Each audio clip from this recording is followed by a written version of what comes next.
Chapter 8, The TV Star. Aunt Linda is my mother's sister. She lives in Boston.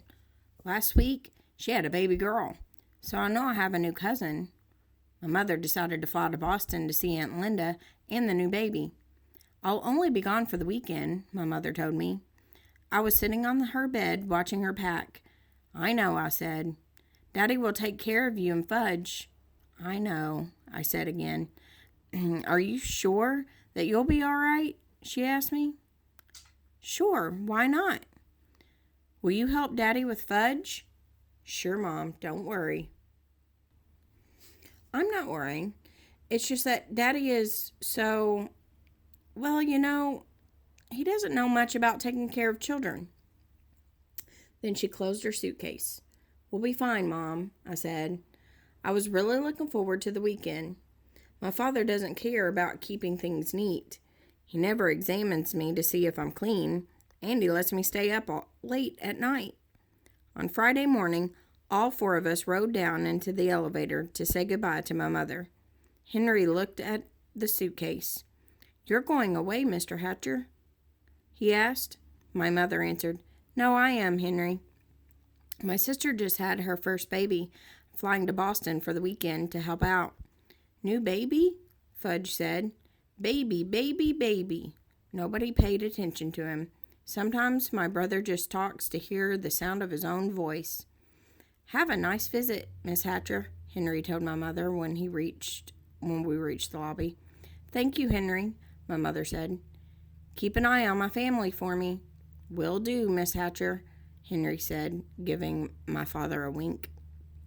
Outside, my father held a taxi.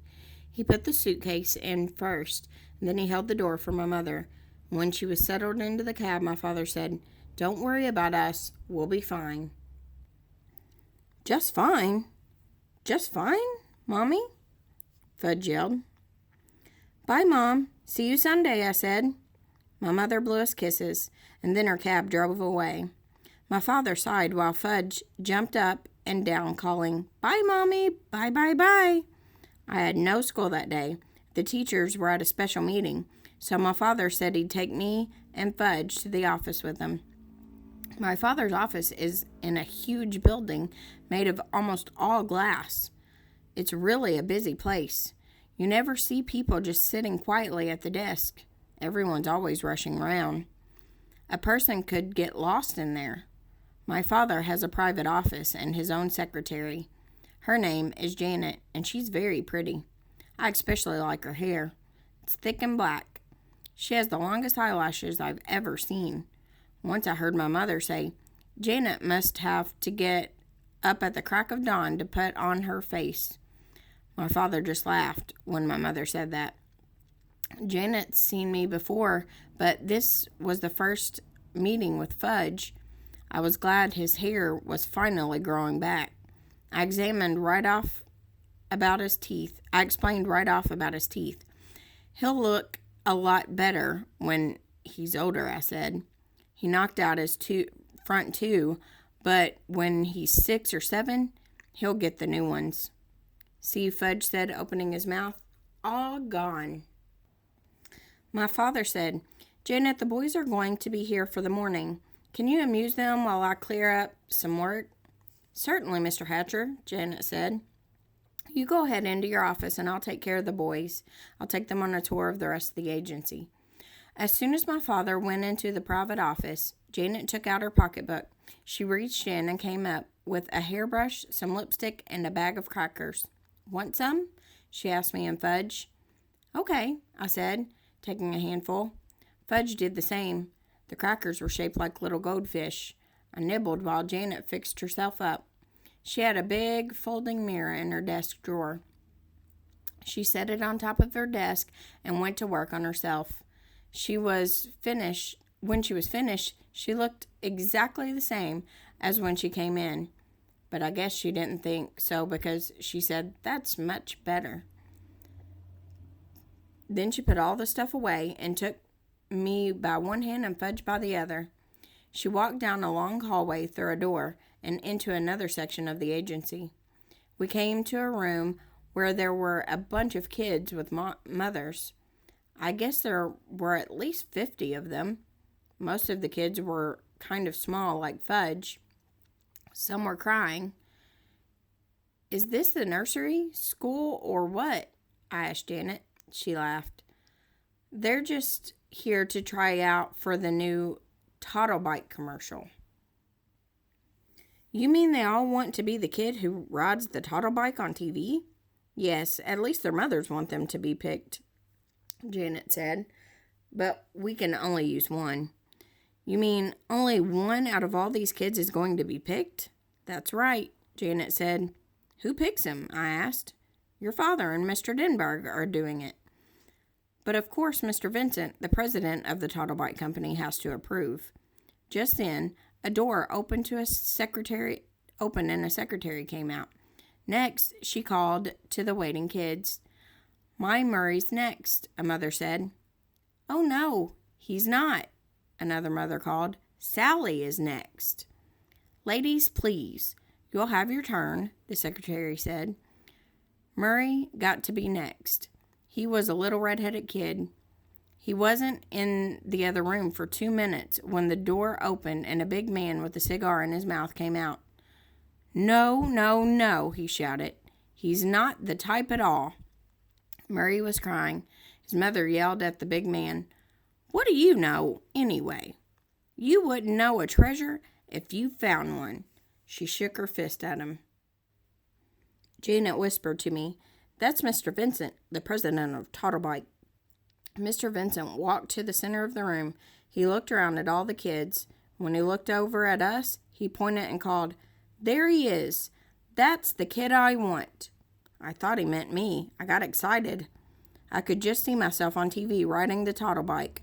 All my friends would turn on their sets and say, Hey, look, there's Peter. While I was thinking about what fun it would be, Mr. Vincent came over to us and grabbed Fudge. He lifted him up. Perfect, he cried. He's perfect. The mothers who were waiting packed up their kids and left right away. Mr. Vincent took off with Fudge in his arms, and Janet chased him. She called, But, Mr. Vincent, you don't understand. I ran after Janet. Mr. Vincent carried Fudge into the other room. He announced, I have found him myself, the perfect kid to ride the Toddle Bike in my new commercial. Mr. Vincent put Fudge down and took the cigar out of his mouth. There were 2 other men in the room. One of them was Mr. Denberg. The other one was my father. Hi, Daddy, Fudge said. George, my father told Mr. Vincent, this is my son. He's no actor or model. He can't make your Toddle Bike commercial. He doesn't have to be an actor or model. He's perfect the way he is, Mr. Vincent insisted.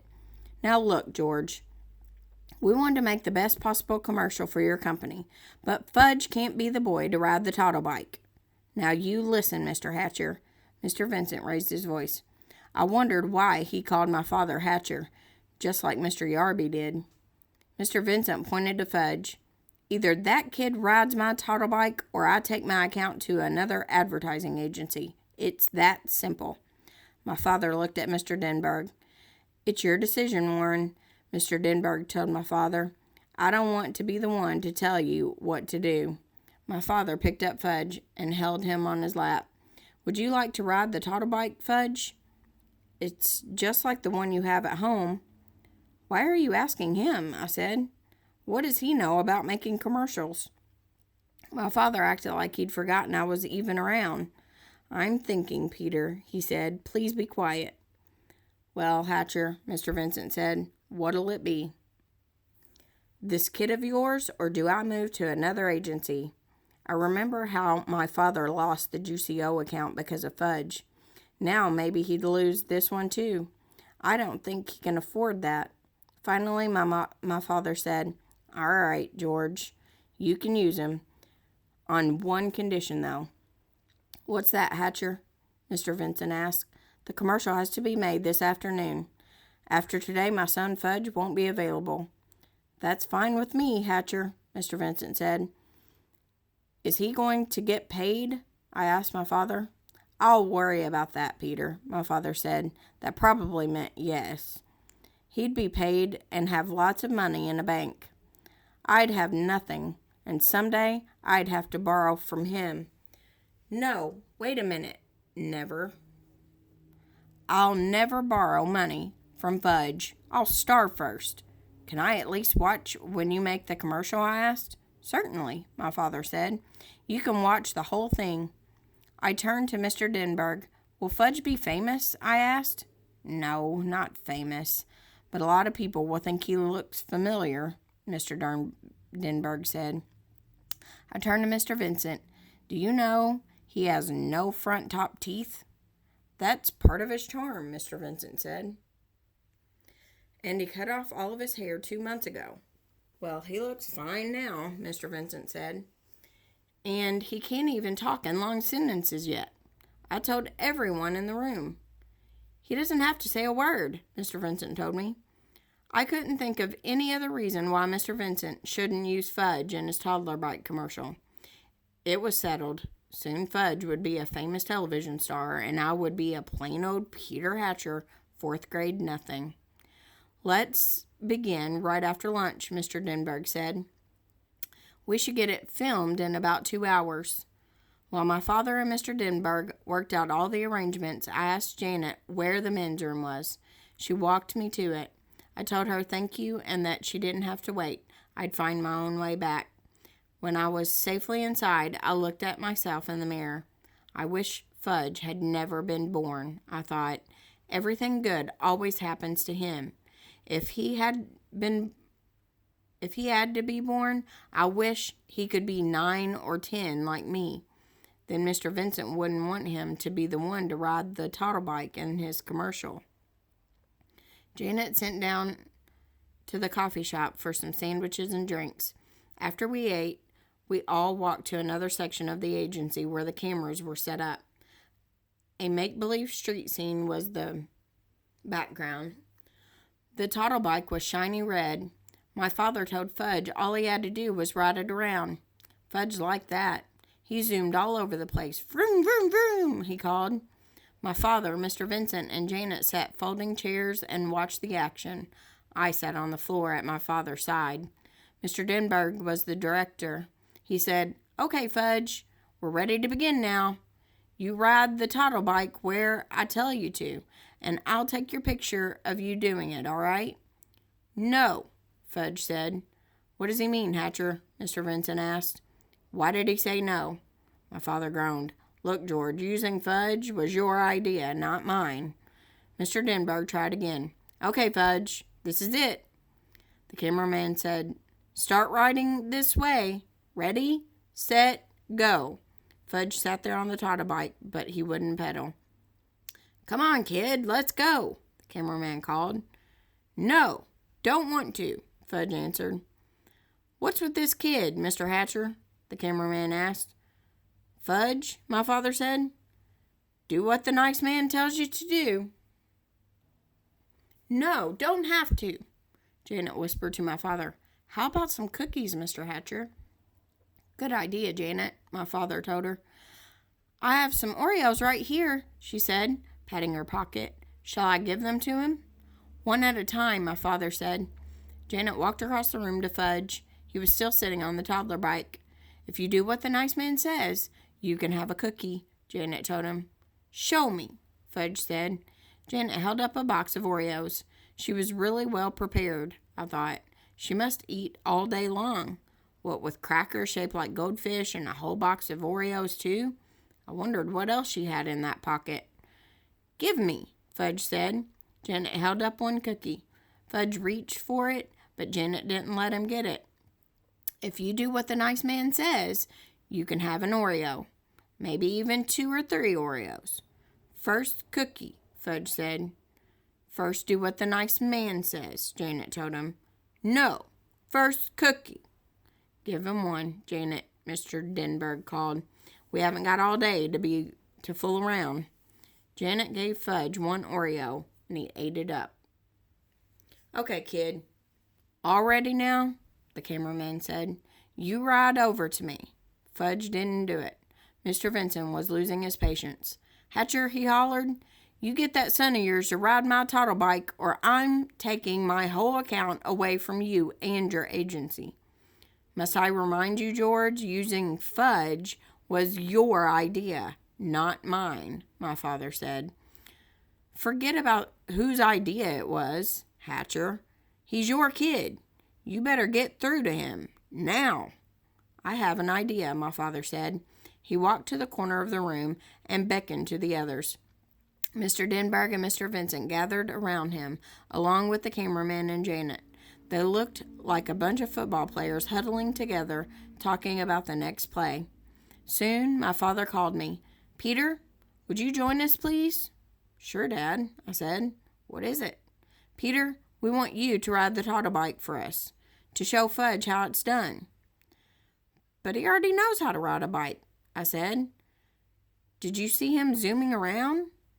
He won't do it for the camera, though, my father explained, so we need your help. Will I be in the commercial too? I asked. Well, the Toddlebike is really for very young children, Mr. Denberg said. Otherwise, we'd have you do it in a minute. I got the message. It was like buying the shoes and like at Dr. Brown's office. They were going to use me to get Fudge to do what they wanted him to do. I wondered how anybody would ever manage my brother without my help. I walked over to Fudge and I told him I was going to ride the Toddlebike. Get off, I said. Fudge held onto the bike. No, mine. It's not yours, my father told him. But Fudge wouldn't move for anything. He closed his eyes and screamed. Can he scream loud when he tries? So my father had to pull him off the Toddlebike. Fudge kicked and kept screaming, and I'll bet Mr. Vincent was sorry that he ever spotted my brother in the first place. I got on the Toddlebike.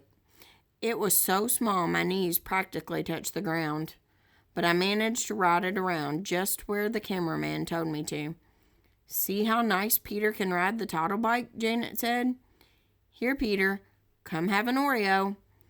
You did that job so well that you can have 2 or 3 if you want. Fudge stopped screaming. Me, he said. What? My father asked him. Me ride. Me. You can't ride as well as Peter can, Mr. Denberg said. Can so, Fudge told him.